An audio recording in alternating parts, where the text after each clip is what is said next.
Hello friends and welcome to today's video.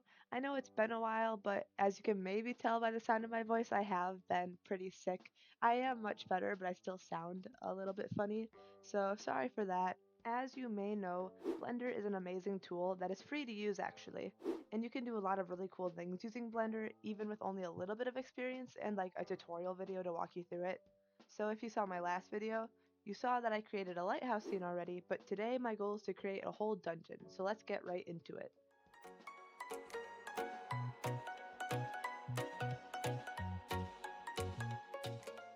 And so of course, every dungeon is going to need some props. So to begin with, I quickly whipped together a barrel and a crate, and with these two props, I will be able to rearrange them and place them in my dungeon scene to add some character to the place. And I like how they turned out. They're kind of like a little bit funky looking with little chips and stuff, so they definitely add the character that I was going for.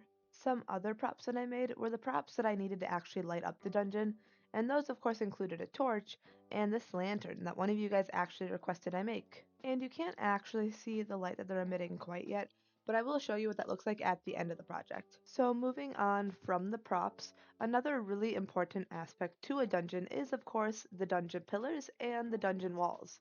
This is actually where I do spend a good majority of my time working because I put quite a bit of detail into both the pillars and the walls, and I also have a little bit of variety so that the dungeon isn't too repetitive.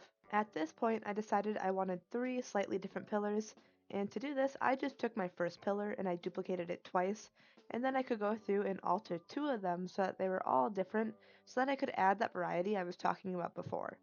But then they also still retain the same height as the original pillar so that they would all look good together and like none of them would stand out too much from any of the other ones. Something you see me do with every item I use in the dungeon scene is I add little cracks and bevels so that the items don't look too pristine. I'm sure if any of us were to somehow stumble across a dungeon in real life, we wouldn't expect the material and items to look fresh out of a factory. So in my mind, adding the chips and irregularities is what gives the dungeon and props the character that they need. Even more so, this dungeon is meant to be the type of location you might see in a video game, especially like an older low poly style video game. So I'm actually going to compare the style of adding the cracks and the chips to what you might see in a game like Crash Bandicoot, because as you can see in this picture, like with the wall on the right, you can see it's not like a pristine wall. You're trying to make it look realistic by adding the little like cracks and whatnot. So that's kind of why I went for that look. Adding the chips and bevels might have taken me a little bit longer to do this project, but they were kind of fun to do and really didn't even add on that much time, so I think it was worth it in the end, and I am glad that I decided to do it. And this is how the pillars turned out. Overall, I think they look pretty good, and they were fun to make, so that's an added bonus. But now I'm going to show you how I made the walls, which are actually built off of these pillars. Like many other Blender projects, this wall starts out by simply adding a mesh plane, and then with this as my base, I am able to alter it and add all the details I want to be on my wall, just by going through and adding little cuts and building off of that. So as you can see, I added in some sections and I pulled out the top and the bottom just to begin with. And this will kind of be like the boundary on my wall. And then in the middle, I go through and I add more details. And these are what are going to make my wall look like it's a stone wall. The process for this was pretty cool to me because in my opinion, the wall looks really complicated to make as someone who is new to Blender, but really it wasn't even that difficult to do. And in my opinion, it achieves a stone wall look pretty well without even needing that many steps to get to this point. In order to actually make this a wall though, it of course can't just be like a flat plane because that's really thin. To fix this, I just had to mirror the wall onto the other side and add some thickness as well. And then I was able to put it between my two pillars so that I could really finally get that wall shape with the pillars on the end. And in my opinion, it really does look like a wall. I do have to do a little bit of like moving things around and finessing it just a tiny bit in order to make it complete and clean and polished so that there's not too many polygons going on. And it looks a little bit weird right now because I added material to the pillars but haven't added it to the wall yet. But pretty soon I will go in and show you the materials I add to the rest of the wall as well. So now you can see I have technically four, but really it's only three walls. The first wall you see closest to the camera, that one is just the original one I made that has like two sides to it. But then the other three I can use, and they each have one of those separate pillars that I made before. And with that, I have some variety, of course. But to make like an actual wall, like a longer wall than just the one, I just simply have to duplicate and copy the walls to make them as long as I want. In addition to the walls, I am also going to need a doorway to enter both the dungeon and any separate rooms I have inside of the dungeon.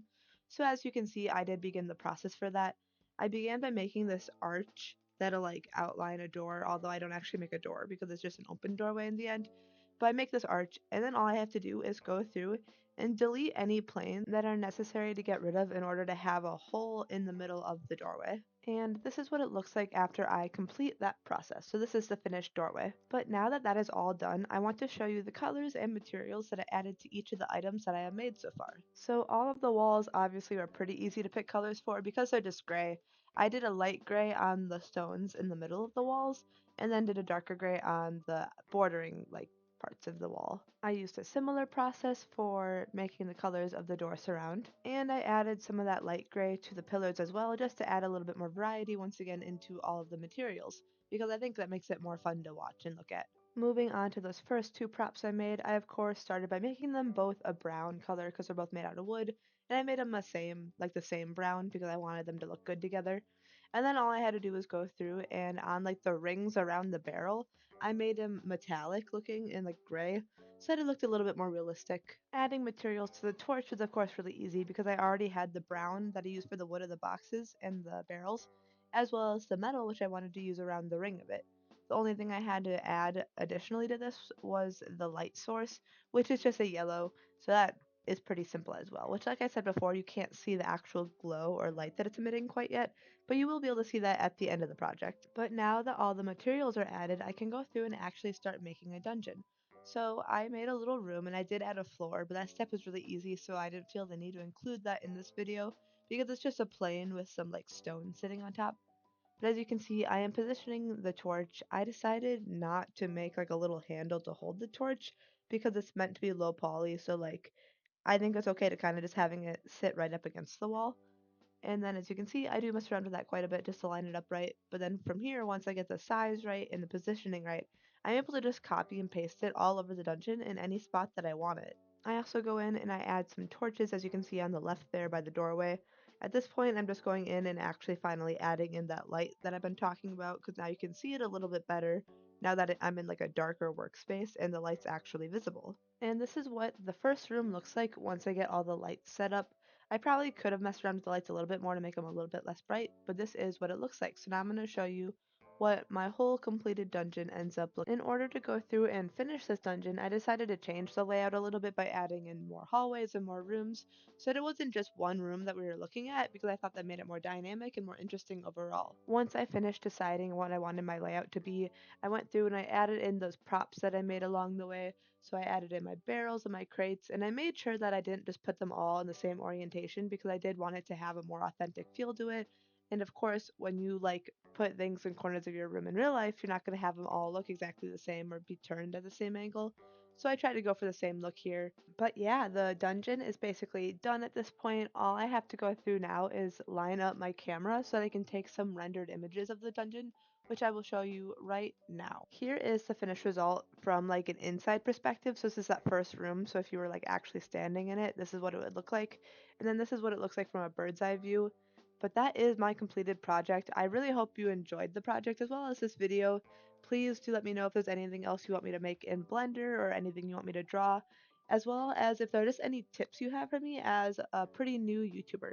Thank you so much if you made it to this point in the video, and I hope to see you next time. Bye bye!